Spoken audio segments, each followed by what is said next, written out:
집권당 대표는 목청의 크기가 아니라 실력의 크기라고 생각합니다. 국민 여러분께서 안심하고 일상과 민생을 영위하실 수 있도록 실력으로 정책을 또 국정을 든든하게 맡아서 해내고 대통령과 힘을 맞춰가는 것, 그것이 집권 여당 대표의 가장 큰 덕목이라고 생각합니다. 다음 정청래 후보. 집권 여당의 대표는 배신이 아니라 의리라고 생각합니다. 분열의 언어가 아니라 통합의 언어, 동지의 언어라고 생각합니다. 저는 네거티브 하지 않고 상대방 헐뜯지 않고 있습니다. 2대1, 3대1로 엄청난 공격을 받고 있습니다. 그러나 이에 굴하지 않고 당내 통합을 위해서 열심히 노력하겠습니다. 다음 송영길 후보입니다. 홍명보 리더십이 아니라 히딩크 리더십으로 바뀌어야 됩니다. 자기 정치만 하고 자기 조직을 만들기 위해서 이재명 대통령과 어긋나는 이러한 정치가 아니라 선당 후사의 자세로 정말 히딩크처럼 이재명 대통령을 뒷받침하는 집권 여당 대표가 필요합니다.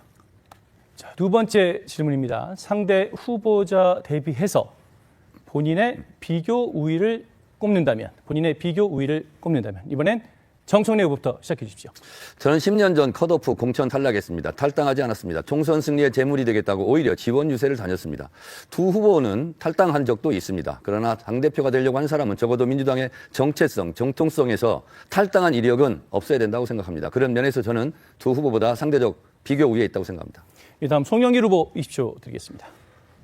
철저히 네거티브를 하면서 네거티브 하지 않는다고 거짓말을 뻔하게 하는 사람, 자기 정치에 몰두해 있는 사람이 아니라 정말 자기 지역구를 내주고 이재명을 지키고 머리에 망치로 맞아가면서 싸운 선당 후사의 송영길, 정말 이재명 대통령과 끝까지 함께 갈 동지라고 생각합니다. 마지막으로 김민석 후보 20초 드리겠습니다. 안정감입니다. 선거든 또 국정이든 실수 없이 성과를 내는 안정감, 그 과정에서 말실수를 하거나 또는 어떤 정책적, 정무적 실수를 하지 않는 안정감, 그런 안정감이 김민석의 가장 큰 비교 우위 아닌가 이렇게 생각합니다. 자, 마지막 질문입니다. 다음 네 가지 리더십 유형 중에서 나와 가장 근접한 리더십은 뭔지 답을 해주시면 되겠습니다. 변화를 이끄는 개혁형 리더십, 갈등을 조정하는 통합형 리더십, 성과를 만들어내는 실용형 리더십, 그리고 위기를 기회로 바꾸는 위기 대응형 리더십. 자, 먼저 송영길 후보 답해 주시죠. 위기 대응형 리더십을 꼽고 싶습니다. 저는 부도위기에 인천을 살렸습니다. 인천을 첨단도시로 변화시켰습니다. 민주당이 지지율이 20% 이하일 때 제가 당대표를 맡아서 30%대로 끌어올려가지고 대등한 2022년 대선을 치를 수가 있었습니다. 위기를 기회로 송영길입니다. 자, 다음 김민석 후보의 리더십 유형은 뭐라고 하시겠습니까? 저는 멀티 통합형 리더십이라고 생각합니다. 계엄을 막는 과정에서 저는 정말 살벌하게 그 계엄을 주모하는 사람들과 싸웠습니다.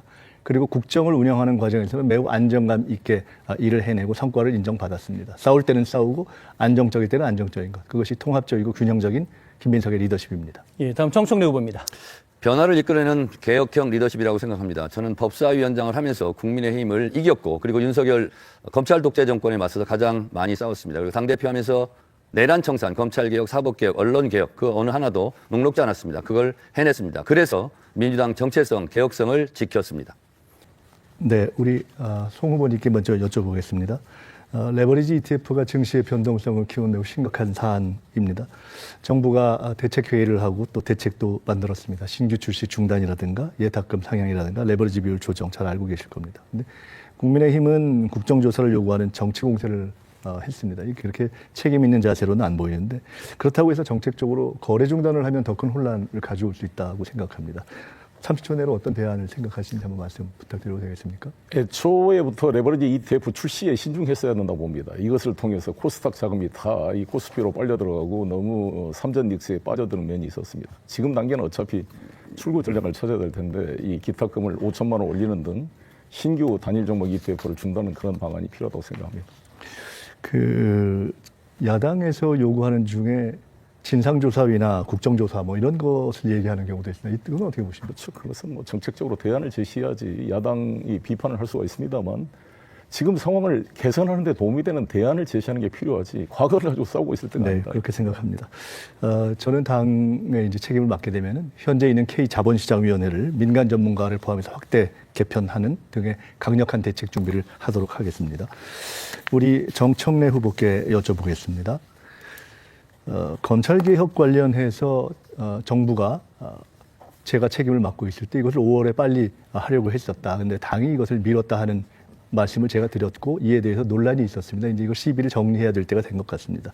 한정혜 정책위 의장께서 당시 당정의 창구였습니다. 한정혜 정책위 의장께서 4월 말에 정부가 보안수사권의 완전한 폐지를 정부 입장으로 정리하심을 알려왔다. 근데 당이 이것을 지방선거 이후로 할 수밖에 없다는 입장 때문에 공동토론회를 5월에 하게 됐다 이렇게 말씀을 하고 공동토론회의 내용조차 김영민 의원과 상의했다 이렇게 말씀을 하셨습니다. 이 문제는 이미 정리가 된 것 같습니다. 근데 저는 그때도 좀 의아하게 생각했는데 왜 당이 그렇게 외면적으로는 요구하는 보안수사권 폐지를 정부가 요구했는데 그렇게 하자고 했는데 왜 그걸 반대했는지 이게 전당대회 때까지 이 쟁점을 유지하려 하는 것인지 저는 매우 의아했고요. 그리고 어쨌든 제가 최종적으로 총리로서 입장을 정리했고 대통령께서도 이것에 대해서 일부의 의혹과는 달리 거부권 등에 대한 행사는 전혀 지금 하실 용의가 없음이 드러나 있습니다. 그런데 이 시점까지도 유시민 작가라든가 또는 우리 종 후보의 지지자들 가운데서는 계속해서 대통령님이나 또는 제 어떤 검찰 개혁에 대한 의지를 의심해 왔습니다. 저는 지금도 이렇게 대통령을 검찰 개혁에 대한 의지를 부정하고 비난하는 유시민 작가의 생각이 맞다고 보시는지, 그리고 이미 이렇게 1, 2차 개혁을 통해서 이제 검찰 개혁이 마무리됐는데 그러면 그 부분에 대해서 계속해서 이제 성과라고 자부해 오신 정청래 후보께서 아직도 검찰 개혁이 남아 있는 과제다 이렇게 하신다면 좀 모순입니다. 도대체 뭐가 남아 있다는 김호님 건지. 이제 질문을 해주셔야 되겠습니다. 그 부분에 대해 제가 말씀드린 것에 답변을 요청드립니다. 검찰개혁 부분도 마찬가지겠지만 단일 종목 레버리지 ETF도 김민석 후보가 총리 시절에 이것을 입법 예고하고 그리고 4월에 총리 주관 국무회에서 통과되었다고 알고 있습니다. 금감원장께서는 들어 누워서라도 막아야 한다라고 했다고 합니다. 이 부분에 대한 책임감을 느끼셔야 할 것 같고요. 검찰개혁을 누가 더 강력하게 추진했냐는 세상이 다 압니다. 온 국민이 다 압니다. 그리고 5월 달에 왜 저한테 전화하지 않았습니까? 그리고 왜 그때 총리실 TF 법률안은 왜 제출하지 않았습니까? 자, 이제 30초 지났으니까요. 앞부분은 제 질문에 답하신 것이 아니기 때문에 다음에 말씀드리면 될 것 같고요.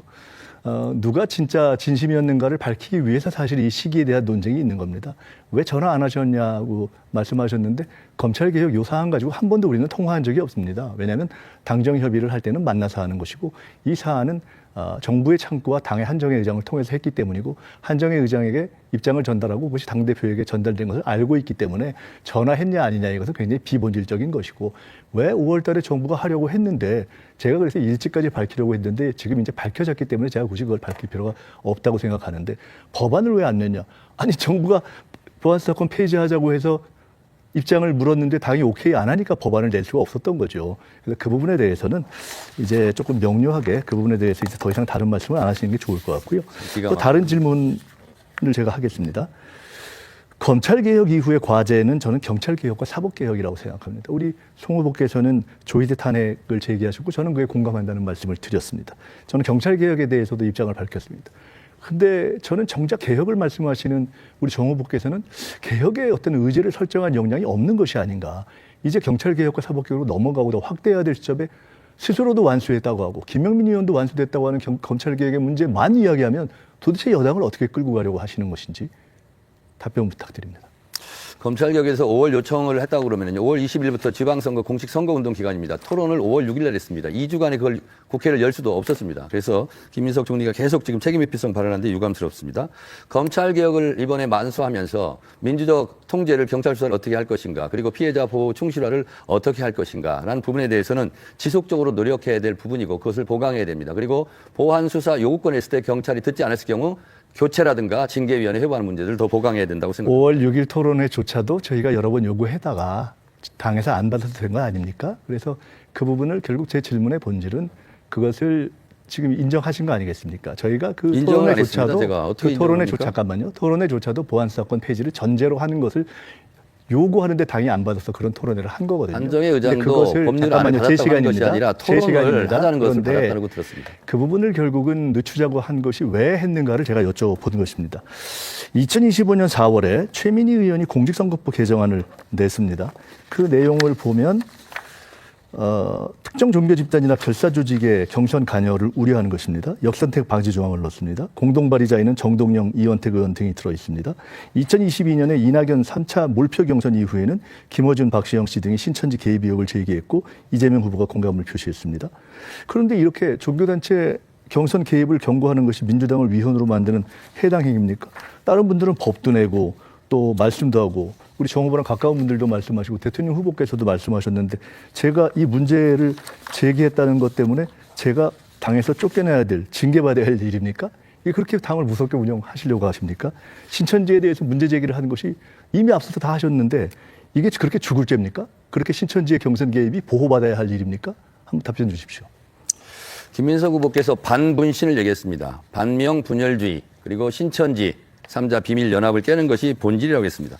이재명 정부의 성공 그리고 당내 통합 그리고 대선 승리, 총선 승리를 위해서는 어떻게 할 건가가 저는 이번 전당대회 본질이라고 그러는데 신천지를 끌이려는 바람에 헌법 20조 2항에서 보장하고 있는 정교 분리의 원칙을 위반했다는 의혹을 계속적으로 제기받고 공격받고 있습니다. 저는 이것은 당을 공격하고 당원들을 공격했다는 거기 때문에 해당 행위라고 생각합니다. 네, 30초 이제 지났기 때문에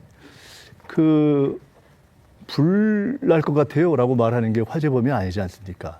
우리 당이 신천지를 들였다는 것이 아니라 신천지의 경선 개입이 우려가 된다라는 이미 여러분이 한 얘기를 지적한 것이 어떻게 우리 당을 위헌 정당으로 끌고 가는 것이 되겠습니까? 말도 안 되는 비논리고 궤변이죠. 왜 저는 이미 많이 문제 제기가 됐고 합수본에서도 근거가 나온 얘기를 그냥 이렇게 논의하면 되는 거지 그 문제 제기를 했다고 김민석이 잘라요? 전당대회 끝난 다음에 지금 저랑 같이 경선을 했는데 저를 징계하시겠다고요? 이게 말이 되는 얘기가 아니지 않습니까? 그 합리적인 문제 제기를 하고 당에서도 한병도 원대도 이건 나중에 정리하겠다고 했지 않습니까? 그러면 아까 검찰개혁 5월에 안 하고 미뤘다 이런 것처럼 그냥 이 부분에 대해서 그냥 인정하시면 되지. 논의하면 되지 왜 저를 그렇게 하시는지 이해를 못하겠습니다. 자, 김인석 후보님 시간이 다 지나갔습니다. 자, 이어서 주도권 토론은 정청래 후보가 받아주세요. 김민석 후보가 제기한 신천지 의혹 제기는 당을 정말 존립 자체를 위험하게 만드는 매우 위험한 당을 공격한 그런 해당 행위라고 저는 생각을 합니다. 당원들도 많이 그렇게 생각합니다. 그리고 그런 의혹을 제기하려면 적어도 당대표 후보로 나온 책임 있는 사람이라면 육하 원칙에 의해서 근거를 제기하고 그 근거에 의해서 이것을 조사해보자라고 말하는 것이 책임 있는 자세일 것입니다. 그런데 지금까지 근거를 못 댑니다. 그리고 심지어 일각에서 저를 공격하는 것은 신천지 통일기호 특검을 제가 안 했다는 식으로 그런 식으로 막 얘기하는데 그때는 제가 하자고 계속 주장했습니다. 그런데 당정청 조율을 하는 과정 속에서 여러 가지 특검이 되다 보니까 파견 검사를 받을 수가 없어서 조작기소 특검 때 파견 검사를 받기로 했으니까 이미 대통령께서도 경찰 수사 합수본을 꾸렸으니 그걸로 가자라고 정리된 사안입니다. 근거가 없습니다. 그리고 어떤 의원은 이제부터 제보센터를 받겠다. 그럼 제보도 없이 지금까지 했다는 겁니까? 그래서 이 신천지 부분은 지금 전당대회를 진흙탕으로 몰아간 가장 악성인 주장이 신천지 의혹 제기입니다. 이 부분에 대해서는 깨끗하게 사과를 하시든가 아니면 본인이 무책임하게 제기한 부분에 대해서 반성과 성찰이 좀 필요하다고 봅니다. 그런데 그거에 대해서 없어요. 그리고 지금까지 뭐 예비 후보가 정리가 되면 발표한다고 그랬는데 지금까지 뭐 근거를 댄 게 없지 않습니까? 이 자리에서라도 민주당이 어떻게 신천지랑 연관되어 있는지 근거를 대십시오. 자, 첫째, 제가 우리 정 후보가 연결돼 있다고 하지 않지 않았습니까? 둘째, 경선 개입에 우려가 있다고 제기했고 그 문제에 대해서는 이미 합수본도 그렇고 과거에 김어준 박시영 씨도 이야기를 했고 또 그 문제가 제기됐을 때 이미 지난 경선에 후보였던 대통령께서도 이건 우려할 상황이 있다고 말씀하셨고 우리 정 후보와 가까운 최민희 의원은 가까운 그 문제를 갖고 법까지 내지 않았습니까? 그러면 충분한 것이죠. 제가 물론 더 이야기할 수 있지만 이 문제를 갖고 전당대회 중간에 하는 것보다는 우리 원대께서 당에서 말씀하셨기 때문에 제가 그렇게 한 것입니다. 네, 본인 입으로 본인 생각을 얘기하는 게 좋지 다른 사람을 끌어들여서 방패막이로 하려고 하는 것은 저는 용기 있는 태도는 아니라고 생각을 합니다. 다시 한번 말씀드리지만 대한민국 헌법 20조 1항은 종교를 국교로 인정하지 않고 2항은 정교 분리 원칙을 하고 있습니다. 제가 당대표를 할 때 신천지 통일기호 특검에 대해서 통일기호 신천지에 대해서 특검을 계속 주장했고 대법원 확정 판결로 신천지가 국민의힘의 선거에 개입해서 그런 것이 드러나면 위헌정당 해산 심판감이라고 계속 주장을 했었습니다. 그런데 오히려 지금 김민석 후보의 무책임한 신천지 의혹 제기로 국민의힘에서 수사하라고 그러고 그리고 이거 가지고 뭐 특검하자 국조하자 앞으로 그렇게 나오게 돼 있어요. 그래서 저는 이 부분을 해소하기 위해서는 제가 당대표가 되면 당을 구하는 심정으로 일단 윤리감찰에 김민석 의원을 조사를 시키겠습니다. 그래서 근거가 없이 했으면 윤리심판으로 제소를 해서 징계를 해야 되고 근거가 있으면 김민석 후보도 혐의에서 벗어나는 것이고 그리고 당도 이 부분은 깨끗하게 해소할 필요가 있다 이렇게 생각합니다. 이 부분에 대해서 송영길 후보의 견해를 듣고 싶습니다. 저는 우리가 윤석열 후보를 비판했을 때 대통령 선거를 했는데 당선자가 대통령 후보 자기 경쟁자를 선거법 위반으로 기소하는 것은 있을 수 없는 일이다. 도의적으로 옳지 않는 일이다. 일단 통합을 바라는 사람이 대통령이 당선되면 자기가 경쟁했던 사람을 포용하는 것이 원칙이다. 당내 선거도 마찬가지로 봅니다. 더구나 우리 같은 당내끼리 결정된 모든 것을 포용어 하나로 통합의 길을 가는 게 맞다. 저는 이렇게 생각합니다. 그리고 이 합수본 결과가 나오면 같이 한번 조사를 해봅시다. 송영길 후보는 역시 저한테는 가혹하고 김민석 후보한테는 굉장히 너그러운 것 아니, 같습니다. 이 합수본 문제는 결과를 회의 보자고요. 시간입니다. 이 문제는 당의 존립을 흔드는 매우 위험한 문제이고 민주당이 위헌 정당 아니냐는 끊임없는 공격과 의혹 제기로 민주당이 상당히 앞으로 나가는데 이것은 발목을 잡힐 문제이기 때문에 당대표는 이런 문제를 가장 앞서서 해소해야 된다. 제가 김민석 의원을 보복하겠다는 게 절대 아닙니다. 김민석 의원에게도 혐의를 벗겨주고 당도 이런 부분이 없다라는 것을 클리어하게 하려면 조사해야 되지 않겠습니까? 너무 예민하게 반응한 거 아니에요? 송영길 후보한테 안 물어봤습니다, 지금. 그렇죠. 그래서 이 부분에 대해서는 아니, 같이 공동으로 이 부분에 대응하자면 대해서는 되는데. 윤리감찰을 통해서 정확하게 조사를 하면요. 윤리감찰단 박균택 의원 등이 보면 조사를 아주 잘하더라고요. 박균택이 그렇게 할 뭘 잘합니까, 생각이고요. 정말. 이제 앞으로 뭐 윤리감찰단 새로 임명을 해야 되겠죠. 송영길 후보께 묻겠습니다. 네. 5월 달에 김민석 총리가 계속적으로 검찰개혁 요청을 했다는데 5월 달은 물리적으로 국회 본회의를 열 수도 없었습니다. 그리고 검찰개혁에 대해서는 정청래가 추진력 있게 했습니까? 김민석 총리가 했습니까? 누가 봐도 검찰개혁 의지는 정청래가 합니다. 제가 그것을 미루었겠습니까? 자, 그래서 5월 6일 날 토론회 한 걸 가지고 그걸 한정혜 의원이 받았고 어떤 입장이라든가 법안을 한정혜 의원도 받은 적이 없고 한병도 원내대표도 받은 적이 없습니다. 요청을. 그 중요한 것을 왜 당대표나 원내대표한테 연락하지 않고 입장을 전하지 않습니까? 그런 부분에 대해서 굉장히 본인 자기 보신주의적 입장을 계속 펼치고 있는데 송영길 후보께서 이 부분에 대해서 생각 있으면 얘기해 주세요. 저는 이번에 검찰개혁이 어찌됐건 모두가 당장이 합의가 돼서 보안수사권이 폐지되고 그에 대한 불안 요소는 보안수사 요구권을 강화시키고 중수청을 강화하는 것으로 그게 정리가 됐습니다. 이 문제 가지고 저는 약간의 이견이 있다 할지라도 이것은 검찰의 반발 그리고 보수적인 세력 사람들 그 피해자들의 우려를 해소하는 과정의 역할 분담이다 이렇게 생각하고 우리가 합해서 정리됐기 때문에 이걸 가지고 더 이상 논쟁하는 게 아니라 미래지향적인 논쟁을 했으면 좋겠다 이 말씀을 드리겠습니다. 역시 송영길 후보는 김민석 또 그럴 줄 후보에게 알았어요. 너그럽군요. 제가 송영길 후보가 대답을 잘할 부분, 계속 네. 문제 제기한 부분을 이제 말씀드리겠습니다. 2026년 1월에 총리 직속 금융위원회에서 단일 종목 레버리지 ETF에 대한 입법 예고가 있었고 4월에 총리 주관 국무회의에서 통과를 했고 5월 달에 총리 직속 금융위원회에서 이걸 상장을 했습니다. 6월 달에 금감원장이 틀어 누워서라도 이걸 막아야 된다. 그게 지금 주식이 코스피가 상승하고 이래서 좋아 있었는데 알고 보니까 이 단일 종목 ETF라는 것 때문에 엄청나게 지금 멘붕이 왔고 변동성이 너무 크고 이런 부분에서 피해자가 너무 많습니다. 근데 이 부분에 대해서 김민석 전 총리는 사과 한마디 지금 안 하고 있습니다. 이 부분에 대해서 저는 지난번에 캐러밴의 지혜가 모래바람이 빌 때는 일단 멈추고 그리고 모래바람이 멈춘 다음에 나침판을 들고 길을 가라고 했습니다. 그래서 일단 거래를 중단하고 그리고 나서 대책을 세우자 하는 것이 합리적인 제안인 것 같은데 송영길 후보는 이 안에 대해서 어떻게 생각하십니까? 저는 일단 신중했어야 된다 이렇게 생각합니다. 네. 레버리지 ETF가 한 것 자체가 아마 외환 보유의 관리를 위해서 홍콩에서 이러한 레버리지 ETF가 출시가 되다 보니까 외환이 빠져나가는 걸 막기 위해서 고육지책을 했다고 보여지는데 문제는 이게 만들어짐으로써 너무 진동폭을 확대시킬 뿐만 아니라 코스닥에 가야 될 지금을 빨아들이는 역효과가 발생했습니다. 그래서 이에 대해서는 분명한 체크가 필요하다는 생각이 들고요. 지적이 필요하고 뭐 신중하지 못한 점에 대한 자기 어떤 사고가 있어야 한다 이렇게 저는 생각합니다. 그리고 그걸 중단시킨 것은 신중할 수밖에 없다. 왜냐하면 이것이 아직 변동성이 있기 때문에 다시 회복할 기회를 차단할 수 있는 위험이 있기 때문에 저는 그렇게 말씀을 드렸습니다. 김민석 총리 때 신중하지 못하게 처리한 단일 종목 레버리지 ETF로 실제로 많은 사람들이 피눈물을 흘리고 있고요. 멘붕 상태입니다.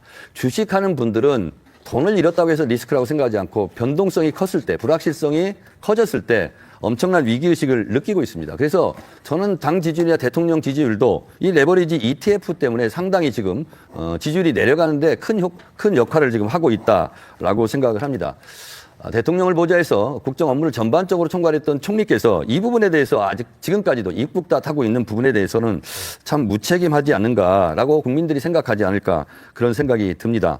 우리가 주식 PBR도 올라가고 그리고 이재명 정부가 들어서자마자 2,700에서 5,000도 돌파하고 6,000도 돌파하고 해서 많은 분들의 환호를 받고 환성을 받았습니다. 그러나 자산 불균형이라는 그리고 실제로 기관차 투자자들은 치고 빠지기를 잘하는데 일반 투자자들 1,500만, 2,000만 국민들은 지금 등불이 휘고 지금 침이 바짝바짝 마르고 있습니다. 이 부분에 대해서 저는 집권당의 대표로서 당정협의는 이런 걸 해야 됩니다. 이런 것 없이 그냥 총리실 금융위에서 이걸 결정한 것 같은데 매우 유감스럽습니다. 당에 만약에 이것을 협의를 해왔으면 저는 신중하게 하자라고 요청을 했을 것입니다. 예, 정청래 후보 시간 다 쓰였습니다. 다음은 송영길 후보의 주도권 토론입니다. 레버리지 ETF 출시와 관련해서 당 대표였던 정청래 대표께서 같이 당정 협의를 못했다는 것은 저는 잘 이해가 안 되는데 그럼 누구 책임이든 간에 어찌됐든 협의를 안 해왔습니다. 네, 그러니까 그런 게 안 된 것 자체가 얼마나 신뢰가 없었으면 이런 협의가 안 됐을까라는 것이고 또 어찌됐건 국민의 문제가 발생되면 당 대표가 책임을 총리나 대통령한테 돌리는 것이 아니라 당이 다 책임지는 것입니다. 그게 저는 여당 대표의 자세다. 억울한 점이 있더라도 책임을 지고 설명하고 국민들의 이해를 구하는 것이 진정한 집권당 대표의 자세이지 좀 어렵다고 총리나 대통령의 책임을 전가하는 모습은 바람직 않다 이렇게 협의를 생각하고요. 안 해왔다니까요. 아무튼 예, 제가 질문 드리겠습니다. 네네네. 제가 오늘 제가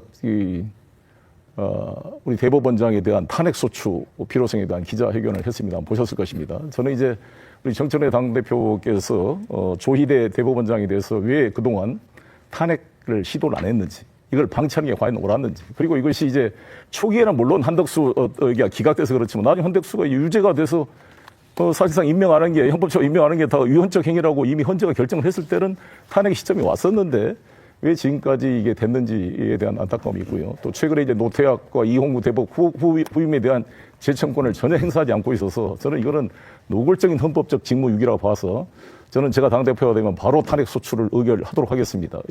우리 정 후보님 답변을 듣고 싶습니다.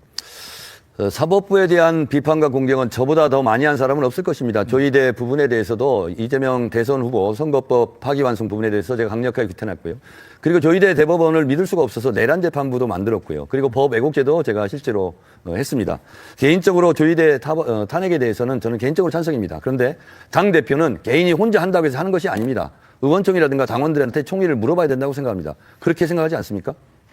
그런 논리라면 보안수사권 폐지 관한 문제도 당내 약간의 이론이 있었고 또한 조국 당과 합당 문제도 최고의 내부 이론이 있었는데 왜 그것은 협의도 하지 않고 일방적으로 마치 금융실명제 발표하는 것처럼 최고형 상의 없이 했다는 것도 잘 논리적으로 모순이 아닌가 생각이 됩니다. 그건 자체하고 제가 질문하고 싶은 것은 지금 폭염 때문에 너무 힘듭니다. 우리가 기후위기가 지금 현실화되고 있고요. 그래서 우리가 NDC라고 국가 탄소 감축 목표를 2030년까지 우리가 40%로 줄이자 그랬습니다.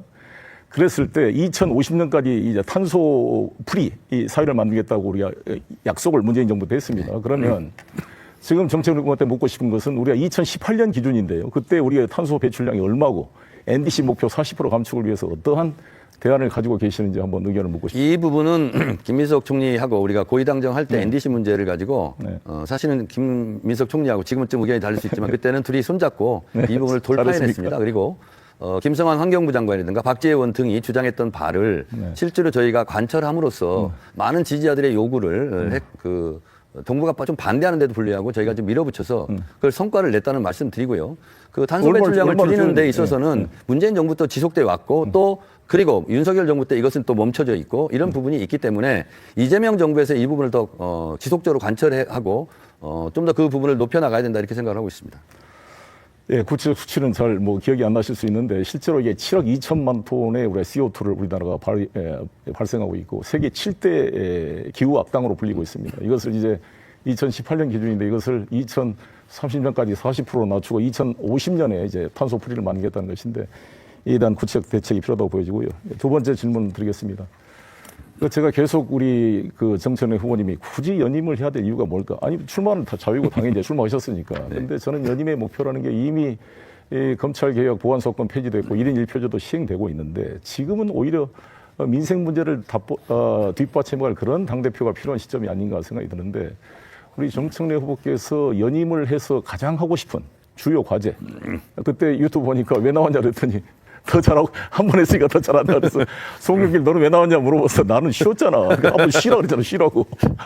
왜 나왔습니까?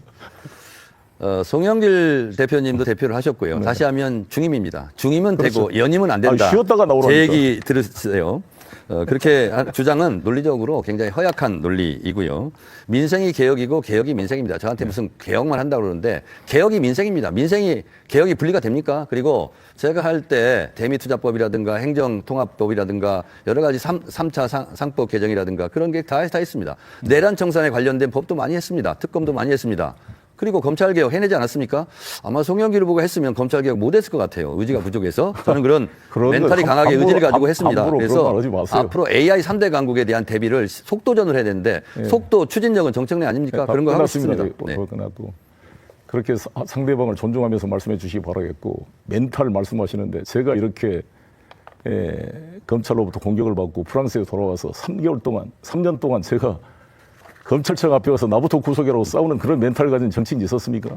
다 그때 민주당 의원들도 다 캐비넷이 무서워서 숨죽이고 있을 때 저 송영길 현역 국회의원도 아닌데 뛰었고 내란의 밤 때 도망가는 사람도 많았습니다만 저는 현역 의원도 아닌데 국회 앞에 707 부대 앞에 가서 외쳤습니다. 이걸 가지고 그렇게 멘탈 그렇게 말씀하신 거는 적절치 않다고 생각이 들고요. 부동산 세제에 대해서 우리 김민석 후보에게 묻겠습니다. 이제 부동산 세제 발표를 했습니다. 지금 그래서 종부세 1인 1주택을 이제 12억에서 14억으로 올리고 그래서 정말 한 30억까지, 시가 30억까지는 좀 세금을 줄이고 이제 40억, 50억 이상은 약간 늘리는데 뭐 이런 건 다 좋은데 가장 논란이 되는 것이 이제 장특 보유, 장기 특별 보유 공제를 실제 거주한 사람만 인정하고 이제 장기 보유. 집을 사놓고 다른 데서 살고 있는 사람은 이제 허용하지 않고 점차적으로 유예기간을 뒀습니다만 없애겠다. 이것이 이제 전세 매물을 다 감추게 하는 게 아니냐. 여러 가지 우려를 제기하고 있는데 이에 대해서 우리 김 후보님 의견을 듣고 싶습니다. 그 지적하시는 우려에 대해서 저는 지적하신 그 우려에 이자에 공감하는 면이 있다 이렇게 말씀드립니다. 그리고 결국은 세제 문제는 그것이 징벌적이거나 또는 세수 차원에서 접근하는 것이 아니라는 것도 잘 아실 겁니다. 그리고 현재는 아주 초고가나 비거주를 중심으로 하는 것이다라는 점도 말씀드리겠습니다. 그런데 결국은 지금 말씀하신 매물이 잠기거나 하는 현상의 문제를 포함하는 가장 근본적 대책은 역시 공급을 확실하게 보장하는 것이라고 저는 생각합니다. 그 공급을 확실하게 보장하는 입장과 정책을 정부가 쓰고 있음에도 불구하고 실제로 현장에서의 그 각 부처 간의 이견이라든가 이런 것들이 진전이 잘 안 되고 있는 부분이 있어서 좋습니다. 자, 1분만 질문하겠습니다. 정찬호 의원님, 그러면 똑같은 부동산 세제에 대해서 어떻게 평가하시는지 이번 정부 발표에 대해서 그리고 제가 지난번에도 질문을 드렸습니다만 주택법 개정안, 민병동 의원이 제시한 것에 따르면 소유권 95%를 80% 줄이면 22만 가구가 바로 서울 지역에 공급이 가능한 혜택이 됩니다. 이런 법이 왜 법사위에서 아직도 계류되고 지체되고 있는지 이런 것에 대한 안타까움이 있고요. 지금 이제 공급 속도를 늘리려면 보통 3년에서 5년이 걸리는데 이재명 임기 이제 4년이 채 안 남은 상황에서 어떻게 주택 공급을 활성화시켜서 할 수 있을 것인지 또 주택을 공급한다고 해결되는 게 아니라 공급에도 금융 지원을 안 해주면 돈 없는 서민들은 그림의 떡입니다. 공급만 된다고 해결된 게 아니에요. 어떻게 금융 지원을 통해 실수요자가 집을 구입할 수 있는 기회를 줄 것인지 이러한 대책에 대해서 우리 정청래 의원님 말씀해 주십시오. 이재명 대통령께서도 말씀하시다시피 실제로 세금으로 부동산을 잡기는 어렵죠. 다만 상대적 박탈감이 있고 불평, 불만이 있을 수 있는 공정한 세제를 통해서 어쨌든 이번에 이 부분을 일단 단기적으로는 정책을 내왔고요. 그런데 결국은 이제 말씀하시다시피 공급 문제를 해결해야 되는데 공급 문제에 지금 크게 구멍이 생겼습니다. 140만 호를 우리가 대선 때 공약했는데 55만 호를 LH가 선도를 해야 되는데 LH가 지금 L과 H가 분사된 위기에 있어요. 그래서 가뜩이나 지금 그 직원들도 불안해 있고 10,000명 정원에서 6만 호를 해야 되는데 15만 호 막 이렇게 하라고 그러니까 지금 가뜩이나 하중이 너무 있어가지고 그래서 LH 부분부터 우리가 잘 먼저 살펴보는 것이 공급을 하는데 아주 필요한 정책이다 이렇게 생각합니다. 내란의 티끌까지 법정에 세우겠다 이렇게 제가 얘기를 했고 내란 종식을 위해서 내란 특검 등 여러 가지 얘기를 많이 했습니다. 그리고 내란 재판부도 설치했습니다. 내란 숙의 윤석열은 지금 감옥에서 재판받고 있습니다. 법적으로 지금 내란 청산 작업 중에 있습니다. 그러나 정신적인 내란 이 부분은 아직도 청산되지 않고 있고 내란은 계속되고 있다고 생각합니다. 아직도 윤어게인을 주장하고 있습니다. 사이버상에서 실제로 내란을 일으키는 일도 실제로 많이 있습니다. 따라서 윤어게인 내란 5 정당을 실제로 해산을 해야 되는 거 아니냐 이런 생각까지 하고 있습니다. 예, 다음 송영길 후보. 내란 종식을 외친다고 내란이 종식되는 것이 아닙니다. 국민의 지지를 얻어서 정치적으로 승리해야 내란 종식이 되는 것입니다. 즉 정권 재창출, 총선 승리로 돼야 내란 종식이 되는 건데 정청래 대표 체제에서 치렀던 선거에서 이진숙, 김태규, 한동훈, 추경호 이런 내란 관련 세력들이 전부 다 부활해서 국회의원에 들어가지고 지금 내란을 옹호하고 있는 이런 기가 막힌 현실이 되는 것입니다. 중요한 것은 정권 재창출, 총선 승리가 내란 종식의 길이다 이렇게 말씀드립니다. 예, 마지막으로 김민석 후보입니다. 결국은 제도화의 문제입니다. 주모를 했던 세력 중에 하나인 방첩사를 정리해서 개편한다든가 또는 헌법에 관련되어 있는 계엄 관련한 조항을 바꿔내는 개헌까지 이루어낸다든가 하는 제도화를 통해서 국민의 의식과 또 내란을 그냥 용인하고 찬양하거나 또는 인정하는 것 같은 이러한 일이 일어나지 않도록 제도를 바꿔줘야 합니다. 근데 결국 그 모든 것은 지금 송 후보께서 말씀하신 것처럼 정치적인 우위, 즉 민주당의 총선 승리 등에 있다고 봅니다. 부동산 문제입니다. 닥치고 공급을 주장했습니다. 공급의 속도가 필요합니다. 동시에 공급만으로는 완성되지 않습니다. 실수요자가 실제 집을 소유할 수 있는 금융 지원이 뒷받침되지 않으면 안 됩니다. 저는 송영길의 누구나집 프로젝트로 그러한 금융 지원 그리고 정말 저렴한 가격으로 자기 집을 갈 수 있는 기회의 사다리를 만들어 왔습니다. 이재명 대통령과 수태 논의해 왔습니다. 제가 당대표 복귀하면 바로 실시하도록 할 것입니다. 그리고 부동산 PF를 완화시켜서 지방 건설 경기를 살리지 않으면 민생 경제가 쉽지가 않습니다. 모두가 삼성 하이닉스만 가지고 먹고 살 수가 없는 것입니다. 그래서 제가 된다면 부동산 PF를 완화시켜서 부동산 건설 경기를 활성화시키겠습니다.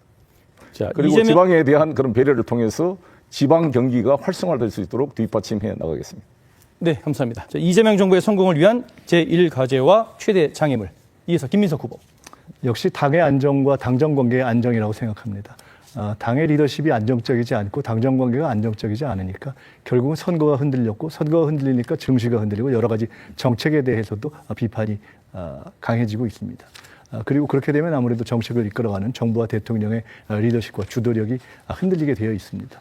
이 부분을 안정시키기 위해서는 지금 우리 민주당의 지도부가 더 이상 명청대전 이런 이야기를 듣지 않는 그런 연장전을 허용하지 않은 잘 협력할 수 있는 그리고 역량 있는 지도부로 바꿔주는 것이 제일 중요하다고 생각됩니다.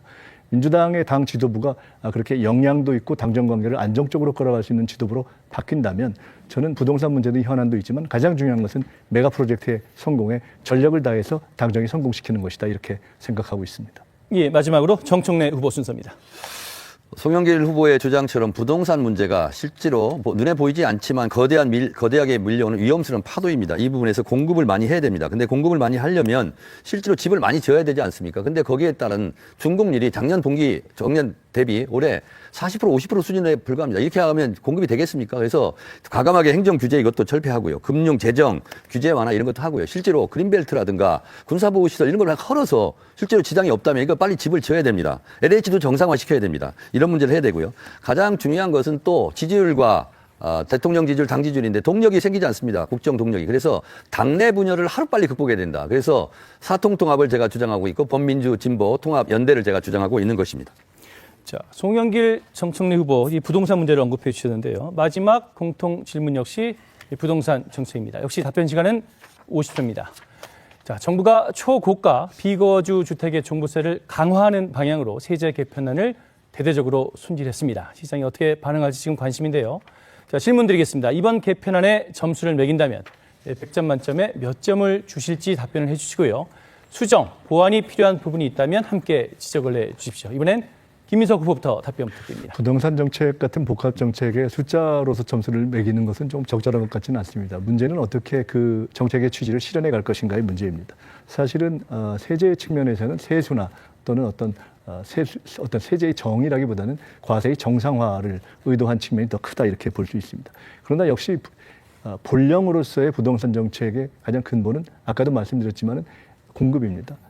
어떤 분들은 닥치고 공급이라고 이야기할 정도의 공급인데 현실로 보면 서울 수도권에서의 원하고 바라는 그러한 공급을 만들어내는 것이 쉽지 않습니다. 그런데 예를 들어 저는 서울의 용산 같은 경우도 지금 시와 중앙정부가 계속 이견 조정을 하고 있는데 시가 생각하는 것보다 오피스 부분을 좀 줄이고 주거를 늘려야 된다 이렇게 생각합니다. 그런 부분에 있어서의 과감한 정리가 필요하다고 생각합니다. 예, 다음 정청래 후보 답변 부탁드리겠습니다.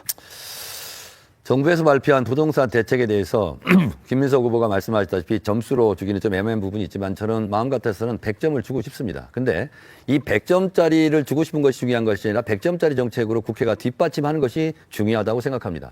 정부의 이런 조세 제도는 국회 입법을 통해서 결국은 완성이 될 텐데요. 그래서 당과 정과 청와대가 이 부분에 대해서는 면밀하게 더 부족한 부분이 있다면 세밀하게 입법화 작업을 거쳐야 될 것 같습니다. 역시 공급 없는 세제 정책만으로는 부동산 정책에 한계가 있습니다. 그래서 당에서는 지금 전당대회 끝나면 어떻게 하면 공급을 원활하게 할 것인가 그리고 140만 호 공급에 대한 약속을 지킬 수 있을 것인가 그 부분에 대해서 정말 팔걷고 논의해야 된다고 생각합니다.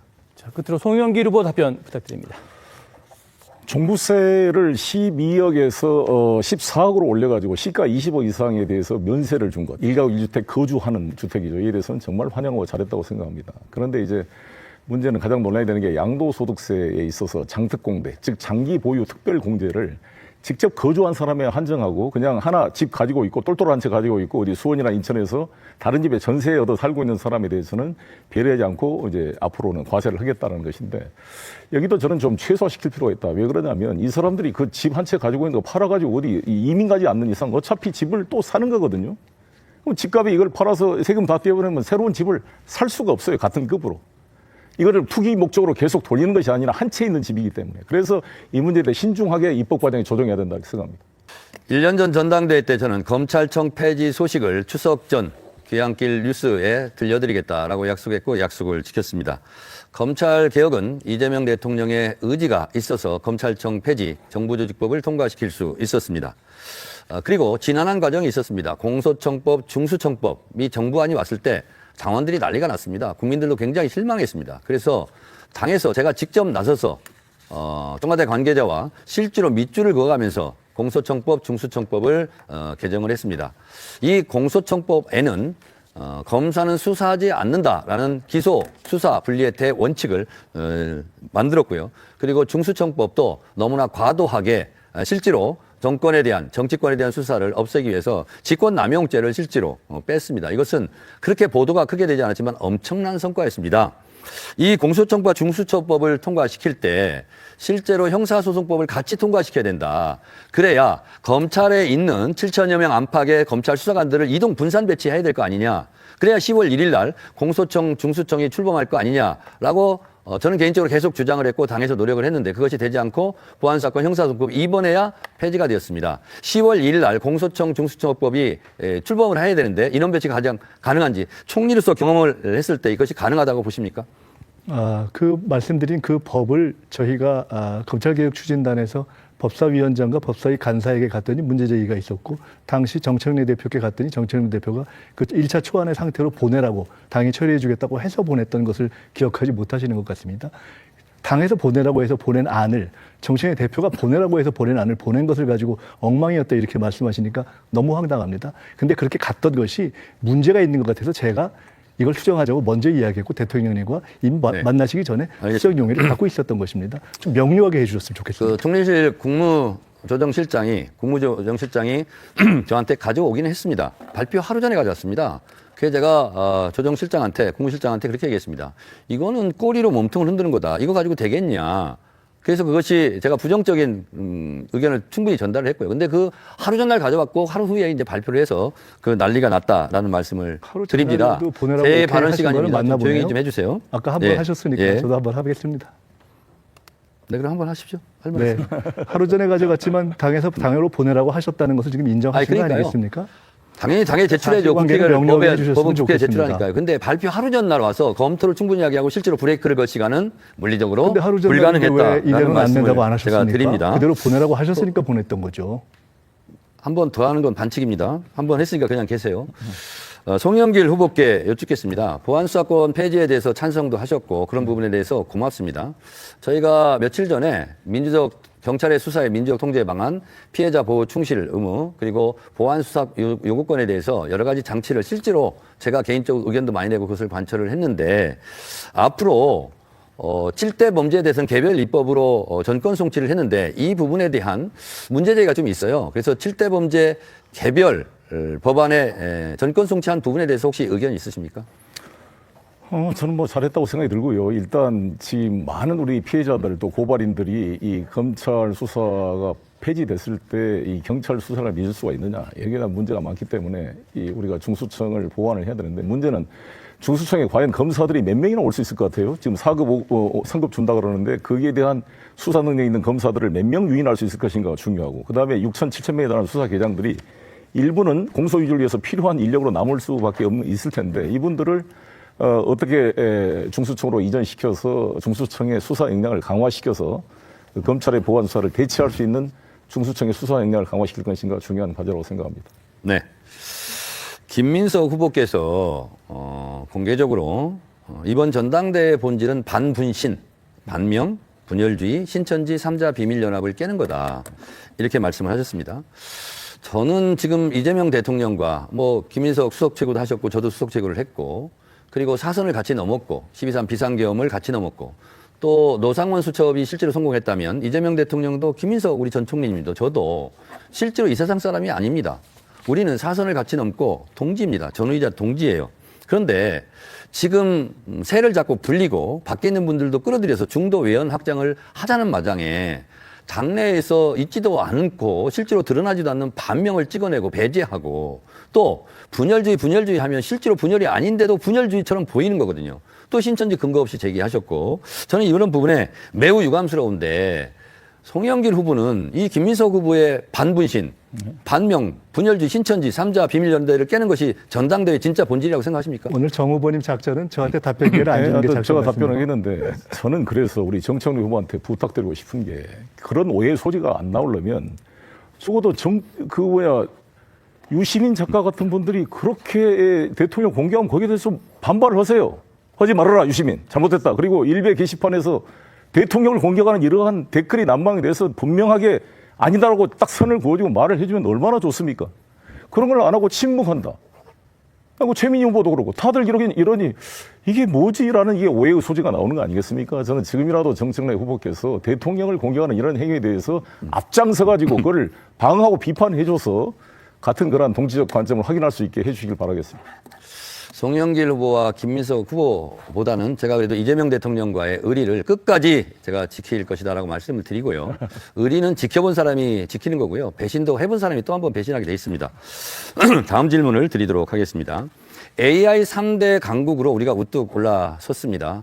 미국, 중국에 이어서 AI 3대 강국입니다. 그 AI 역량을 평가할 때 5단계 케이크를 얘기합니다. 에너지, 반도체 칩, AI 모델, AI 데이터 센터, AI 서비스 이 부분에서 우리가 탁월합니다. 삼성전자가 지난해까지 수십 년간의 영업이익이 290조라고 그러는데 올해 300조가 넘는다고 그럽니다. 그래서 앞으로 내년에 예를 들어서 국가 예산이 800조라면 세금이 100억이 더 거친다고 그럽니다. 올해 60조가 더 거칠 것 같습니다. 그래서 이런 부분에서 미래 대응 기금으로 4가지 분야를 쓰고 있는데요. 그래서 지금 반도체 수요가 엄청나게 많아서 서남권 클러스터 3대 메가 프로젝트 이것은 속도전이 필요합니다. 물, 전기, 인재, 정주, 여건 이런 그리고 광역 교통망 이런 게 필요한데 제가 속도전에는 일가견이 있다. 추진력이 일가견이 있다 이렇게 생각하는데 김민석 후보께서 이 부분을 많이 강조하시는데 본인은 국회에서 하는 역할이 어떤 거라고 생각하십니까? 제가 총리로서 새만금 전북의 현대차가 투자했을 때 아마 거의 정부에서 최초로 전 부처를 모으고 현대차까지 함께 하면서 2달 안에 그 현대차에서 원하는 문제들을 다 해결했습니다. 정부도 또 현대차도 굉장히 인정을 했습니다. 지금 광주 전남에서 시작해서 충청 영남으로 이어지는 메가 프로젝트의 경우도 그와 관련한 입법이라든가 또 필요한 여러 가지 부분들을 저는 실제 일을 해봤기 때문에 그냥 말로 하는 속도전이 아니라 일로 하는 속도전으로 잘 뒷받침할 자신이 있습니다. 검증되었다고 생각합니다. 김민석 후보가 지금 말로만 했는데요. 실제로 서남권 반도체 클러스터가 성공하려면 국회에서 특별법을 신속하게 만들어야 되고요. 국가 산단을 지정해야 됩니다. 그리고 광역 교통망을 해야 되고요. 그리고 인재들이 살 수 있는 정주 여건을 만들어야 됩니다. 이것은 그야말로 속도전이 필요하고 이재명 대통령 임기 안에 제품을 출시할 수 있어야 됩니다. 그러려면 정청래 같은 추진력 있는 그런 강력한 리더십이 필요하다라고 말씀드리고요. 정청래가 당대표가 되면 서남권, 호남, 광주 클러스터가 잘 안 될 거라고 지금 루머가 많이 번지고 있는데 걱정하지 마십시오. 제가 강력하게 정청래가 제일 잘 하겠습니다. 반도체 클러스터 반드시 성공시키겠습니다. 예, 시간 잘 맞춰주셨고요. 주도권 이번에는 송영길 후보에게 넘어갑니다. 토론 시작해 주시죠. 저는 계속 강조하는 것이 의사가 환자를 진단할 때 정확히 진단하지 않고 간이 아픈데 콩팥이 아프다고 콩팥을 떼어내게 되면 이것을 돌팔이 의사라고 합니다. 지난번 우리가 선거에 대한 평가를 객관적 백서를 만들겠다고 우리 정 대표께서 했는데 아마 아직도 안 되고 있는 것 같습니다만 이 평가에 대해서 의견이 다를 수가 있죠. 그런데 상당수 우리 당원들은 이겨야 될 때를 져버렸다. 안타까움이 큽니다. 평택, 부산부터 시작해서 대구 져버렸어요. 서울이 져버렸습니다. 그래서 여러 가지 망연자실하고 있는 면이 있는데 대통령께서도 이에 대해서 분명히 이겨야 될 것을 졌다라고 거의 자기 표정 관리가 안 될 정도로 마음이 안 좋았다는 것이고 직접 대국민 사과까지 했다. 이것을 제가 질문했더니 정 후보께서 당정청 협의를 통해 가지고 이것을 패배로 규정한 패배의식이 되니까 승리하는 걸로 정리하자 그래서 그렇게 했다라고 말씀했는데 그게 언제 어디서 누구랑 만나서 이재명 대통령과 직접 만나서 그렇게 합의를 한 겁니까? 한번 답변 부탁드립니다.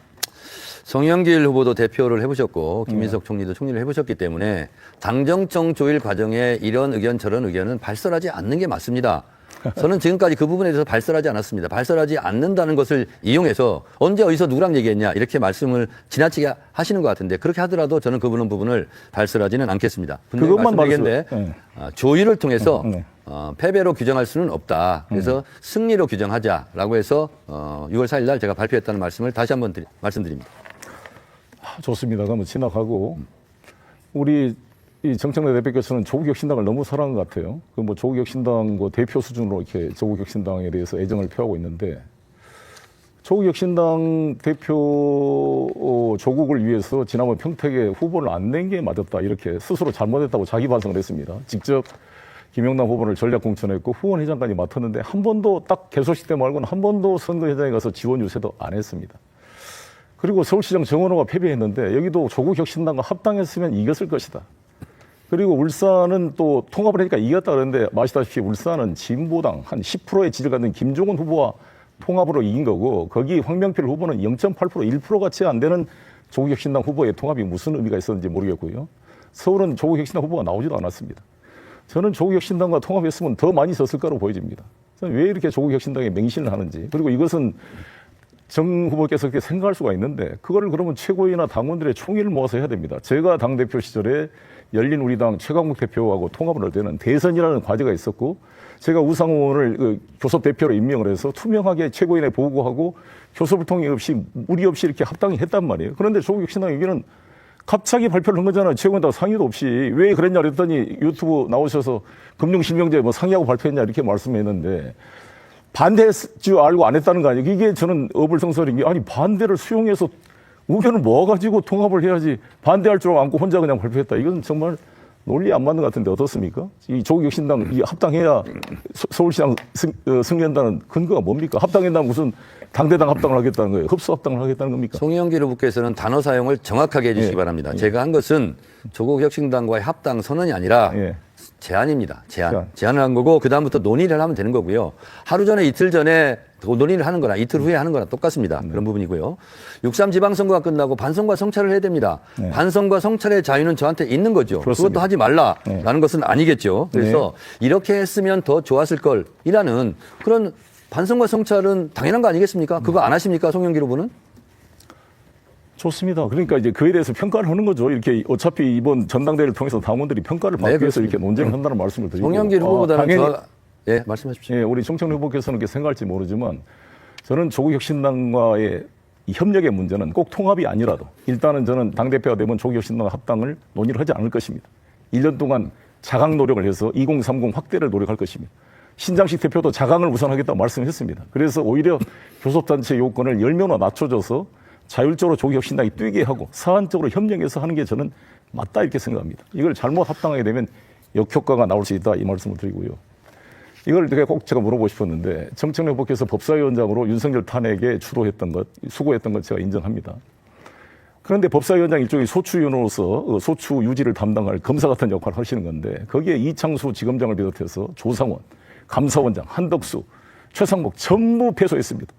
현재 윤석열 말고는 우리가 헌재에 탄핵 소추했던 거 전부 패소했어요. 그래가지고 윤석열의 계엄령 발동에 빌미를 제공한 겁니다. 맨날 아니 빌미를 제공한 게 아니라 빌미로 걔들이 악용하고 있는 것입니다. 계속 탄핵을 남발해가지고 전부 기각됐는데 그렇기 때문에 계엄령을 발동했다. 이렇게 물론 인정할 수 없는 거지만 악용하고 있는 거죠. 그래서 저는 이창수부터 시작해서 걔들 서울중앙지검 반부패 수사 2부 탄핵 소추 때 제가 감옥에서 편지까지 썼습니다. 우리 정청래 후보한테 나를 좀 증인 채택해 주라. 왜 그랬느냐. 그 부서가 김건희를 무혐의 처분했던 그 반부패 수사 2부가 김영철 검사부터 저를 기소한 검사 아닙니까? 그래서 제가 생생하게 이 불평등한 불법적인 것을 한번 증언을 하고 싶었는데 왜 이게 채택이 안 되는지 지금도 한 번도 못 물어봤는데 한번 물어보고 싶습니다. 송영길 후보께서 그런 얘기를 불만을 토로하셔가지고 제가 법사위원들하고 얘기를 했었습니다. 근데 그것이 한 번도 논의가 되지 않았습니다. 그래서 제가 몰랐습니다. 그래서 아니, 다른 편지까지 의원들도 보내고 물어보니까 공개로 제가 몰렸는데 몰랐단 아니, 말이에요. 법사위에서 그냥 논의한 바가 없었습니다. 그게 말씀드리고요. 박찬대 시장과도 며칠 전에 만나서 옛날 과거 얘기를 많이 했는데 우리가 이렇게 그 검사들 탄핵하고 이런 부분이 계속 예열이 됐기 때문에 답변 시간이 윤석열 끝난 결국은 거 탄핵이 된 거 아니냐 이렇게까지 저희가 얘기한 바가 있습니다. 예, 그래서 답변 시간이 끝났습니다.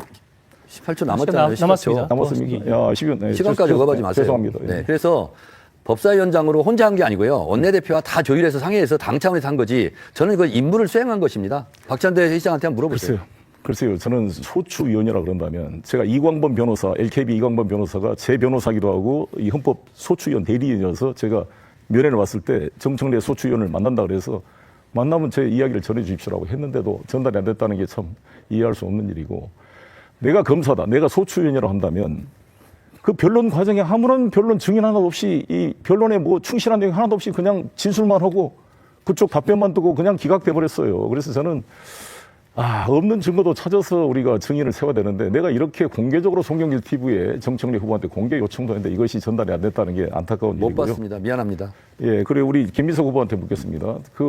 제가 오늘 이번 검찰청 개정안도 논의도 그렇고 이렇게 당청 간에 조율이 안 됐는가? 서로 간에. 그래서 나는 서로 간에 여러분들이 싸우는 거 보고 이게 너무 이해가 안 되는 거예요. 도대체 당청 관계를 어떻게 해갔길래 이렇게 소통이 안 되고 이게 오해가 쌓였던가. 그리고 지금까지 우리 정청래 후보께서 이재명 대통령과 독대를 위해서 당청 문제를 상의한 적이 있습니까? 그동안에 당청 관계가 어떠했는지 한번 의견을 부탁드리겠습니다. 저한테 말씀 주시는 건가요? 제가 묻는 것입니다. 이것만 한 가지 말씀드리겠습니다. 조금 전에 당정청이 선거 이후에 이것을 승리라고 조율하자라고 하셨다고 했는데 제가 알기로 정이 관여한 바는 없습니다. 그리고 맞습니다. 예, 대통령님께서 제가 정의 대표 아닙니까? 그리고 대통령님께서 그 이후에 기자간담회를 통해서 공개적으로 두 분이 독대한 적이 있습니까? 정청래 후보와 이렇게 이재명 대통령과. 그것은 제가 알 수는 알 수가 없는 없는데요. 제가 아는 한도에서는 제가 말씀드리면 좀 그렇습니다. 전 특별히 예. 있는 것으로 알고 있지 않습니다. 알겠습니다. 그런데 선거 결과에 대해서 기자간담회를 하실 때 대통령님께서 표정 관리가 답변 시간이 끝났으니까. 예. 감사합니다. 정말 이렇게 당청 관계가 이렇게 삐그덕거리고 소통이 안 되는 게 대해서 안타까움이 있고요. 저 송영길이 된다면 정말 신뢰를 가지고 이런 오해의 소지가 없이 긴밀하게 당정 협의를 통해 이 국정을 책임져 가겠다 이런 말씀을 드리겠습니다. 자, 이제 마지막 주도권 토론 우리 김민석 후보가 받아주시죠. 정청래 대표에게 제가 그냥 서로 정직하게 이렇게 질문 답변하겠습니다. 반명이라는 문제에 대해서 저희가 과거에는 말로는 가령 다 친명이다. 근데 사실 친명이냐 반명이냐가 중요한 것이 아니라 대통령을 중심으로 일하는 것이죠, 여당이. 그런데 말로만 하고 실제로 그렇지 않은 경우가 반명이다. 심지어 수박이다 이런 얘기까지 있었죠. 근데 이번에는 대통령의 어떤 검찰 개혁에 대한 의지를 억지로 없다고 단정해놓고 비판하는 그런 근거 없는 비판도 있었습니다. ABC 이런 내부 진영을 분열시키는 논리가 있었습니다. 그런데 이에 대해서 한마디도 이야기하지 않는 것이야말로 이게 그러면 반명 분열주의 아니고 뭐지? 라는 질문을 한 것입니다. 신천지 문제에 대해서도 다시 말씀드리지만 최민희 의원은 똑같은 취지로 법을 내지 않았습니까? 그에 관련해서 우리 이원택 지사도 의원 시절에 법을 동의하지 않았습니까? 김호준, 박시영 이런 분들이 다 이미 지난 2022년 경선 때 문제제기 했던 것 아닙니까? 이런 문제제기가 돼 있고 이미 합수부에서는 근거가 나와 있고 여러 가지 당에서도 이러저러한 필요가 있다고 싶어서 받아서 이제 정리하기로 했는데 그거를 문제제기했다고 저를 징계하겠다? 윤리감찰단에 보내겠다? 너무 비합리적이어서 거기다가 과연 통합적으로 당 운영을 하시겠다는 생각이 있는지 굉장히 궁금하고요. 또 하나는 그 문제를 제기한 것이 당을 위헌정당의 위험으로 몰고 가는 것이다. 이건 무슨 초등학교 토론을 해도 이런 비논리는 없을 것 같습니다. 아니, 이 문제가 있을 수 있는 것 같아서 짚어보자고 얘기한 것이 우리 당이 그랬다는 얘기도 아닌데 그 문제를 제기한 것이 누가 당을 위헌정당의 위험으로 끌고 갔습니까? 자, 김 후보님 이제 질문 맞춰주시기 네, 바랍니다. 답변해 주십시오. 김민석 후보는 2002년도 노무현 대통령을 배신하고 정몽준으로 날아간 경험이 있습니다. 한 번 배신하면 또 배신할 수 있죠. 한 번 탈당하면 또 탈당할 수 있죠. 4년 전 2022년 지방선거 패배에 대한 책임을 이재명 대통령을 공격하는 것으로 인터뷰를 했습니다. 또 병이 도졌나 이렇게 저는 생각을 했습니다. 이번에 신천지에 대한 당에 대한 공격도 그런 일환이 아닐까라고 의심하고 있습니다. 이 부분에 대해서는 본인의 옛날 과거를 이미지를 희석시키기 위해서라도 이런 부분에 대해서는 좀 신천지 부분은 조심했어야 되는 것은 아닌가라고 저는 생각을 하고 있습니다. 네. 그 대통령님을 지난 대표 시절에 제가 비판했습니다. 근데 그것을 이재명과 우리 정청래 후보를 동급에 놓고 방어 논리를 피는 건 좀 부적절하죠. 왜냐하면 이재명 대통령께서는 대표실에 저의 비판을 받아들였고 제게 선거를 맡겼습니다. 그리고 정청래 후보는 지금 전혀 다른 비논리로 대응하고 있는 거 아니겠습니까? 게다가 배신 뭐 이런 거 말씀하시는데요. 우리 송영길 후보도 탈당했었죠. 근데 무죄를 받고 돌아왔습니다. 저도 탈당했었습니다. 단일화를 이루고 돌아왔습니다. 근데 우리 정 후보께서는 탈당 안 했죠. 근데 선거를 어렵게 해서 지난번에 말씀 나왔지만 지난 대선에 지게 만든 불교계에 대한 문제가 생겼을 때 탈당하는 게 당과 대통령을 도와주는 것이라고 했는데 탈당 안 했습니다. 어떤 게 더 배신이고 어떤 게 더 정말 당을 사랑하는 것입니까? 어떤 게 더 의리가 없는 겁니까? 어떤 게 과연 대선을 망친 것입니까? 라고 질문을 하고 싶습니다. 정몽준한테 간 게 배신 아니었습니까? 아직 지금 아니, 배신 아니었어요? 질문 안 끝났는데요. 예. 자, 그래서 당정청 승리 조율을 해서 승리로 규정한 적이 없지 않습니까? 아니, 당정청이 조율을 해서 승리라고 규정했는데 대통령이 며칠 있다 기자간담회 나오셔서 표정 관리가 안 됐다. 승리라고 규정하기는 어렵다. 아무리 대통령이 이 자리에 안 계신다고도 그래도 아니 좀 죄송합니다. 비속어를 쓴다면 둘러먹을 걸 둘러먹어야지 어떻게 그렇게 얘기하십니까? 배신이 그래 이런 얘기를 말만 하면 다 그냥 여기 대통령 안 계시다고 아무 말이나 하면 되는 줄 압니까? 아니, 대통령께서 선거 승리가 아니라고 규정했는데 거기다 대놓고 당정청이 승리라고 규정했다고요? 누구랑 하셨어요? 말이 됩니까? 자, 화내지 마시고요. 질문. 아니, 화가 아니라 말이 되는 말씀을 하세요. 예, 질문해 주세요. 그거 답해 보세요. 네. 불교계 문제는 문화재 관람료, 문화재보호법을 개정해서 송영길 후보도 잘 알고 계실 겁니다. 스님들이 제일 사랑하는 국회의원이 저 아닙니까? 그래서 절에만 가도 제가 농담으로 그랬습니다. 조호영 의원보다 더 박수를 더 많이 받는다고 조호영 의원한테.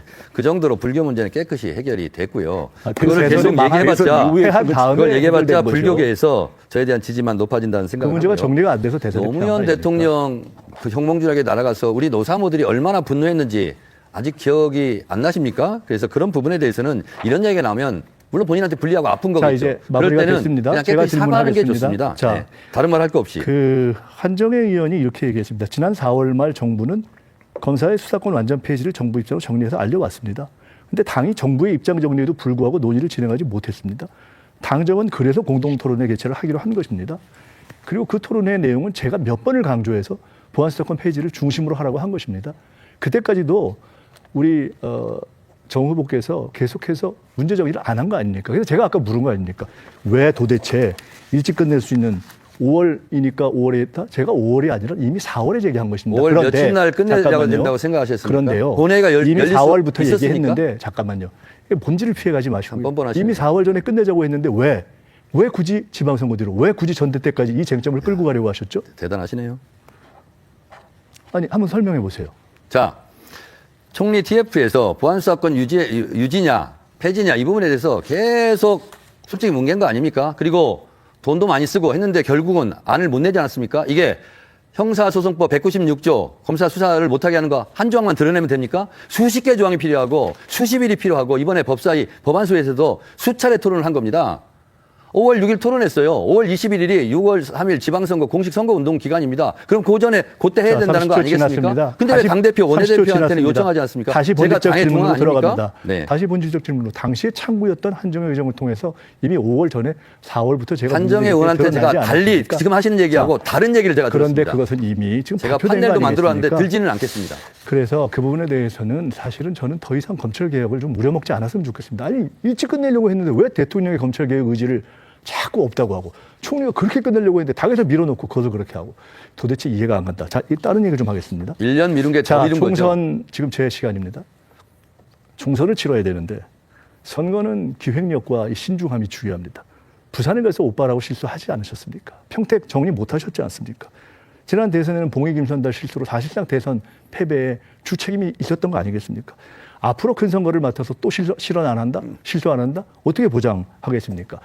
다른 당과의 연대, 폭탄 선언으로 이렇게 자기 정치에서 망치지 않는데 어떻게 보장하겠습니까? 어떻게 믿고 큰 선거를 맡기겠습니까? 큰 선거를 내게 맡겨도 좋다. 난 말실수 안 한다. 나는 에러 안 낸다. 나는 당원들과 토론한다. 나는 의원들과 토론한다. 30초 내에 한번 말씀해 주십시오. 18년간 가출했다가 집에 들어와서 집문서 내놓으라고 강요하는 것. 그것이 집안을 흥하게 할까요? 망하게 할까요? 그리고 집안 구성원들이 과연 신뢰가 있을까요? 저는 무엇보다 중요한 게 신뢰라고 생각합니다.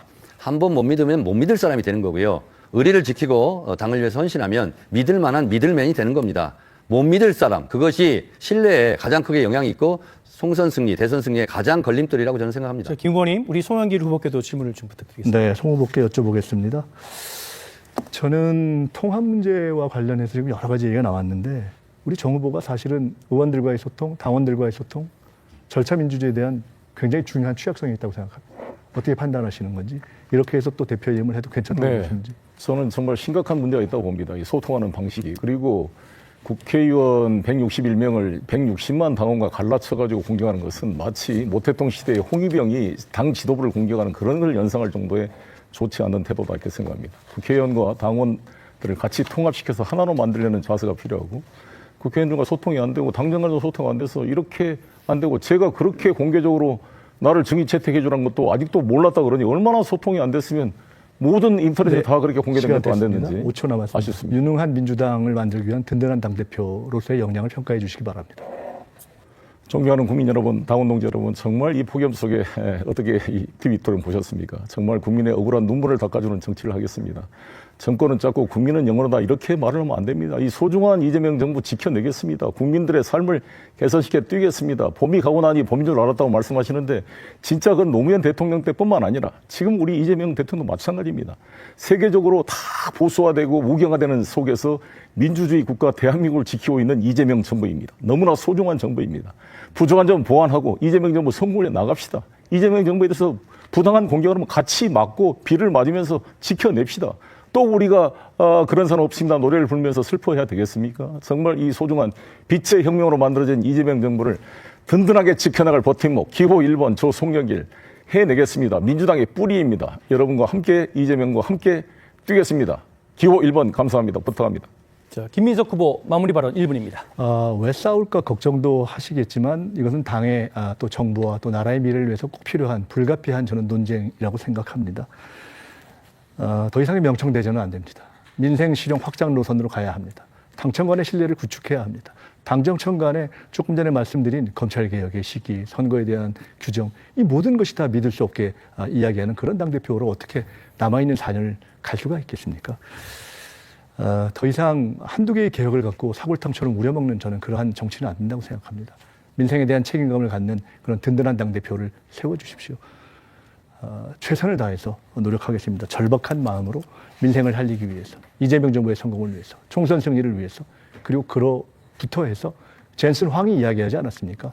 대한민국의 최초의 황금시대가 열린다고. 그 황금시대를 만들어야 하지 않겠습니까? 황금시대를 만들어 갈 수 있는 민주당 정부의 성공을 위해서 뛰겠습니다. 감사합니다. 예, 마지막으로 정청래 후보입니다. 꽃이 지고 나서야 봄인 줄 알았습니다. 노무현 대통령이 돌아가신 이후에 노무현의 가치가 더욱 빛났습니다. 광주에서 콩이면 대구에서도 콩인 나라, 특권과 반칙이 없는 나라를 꿈꿨습니다. 저는 노사모였습니다.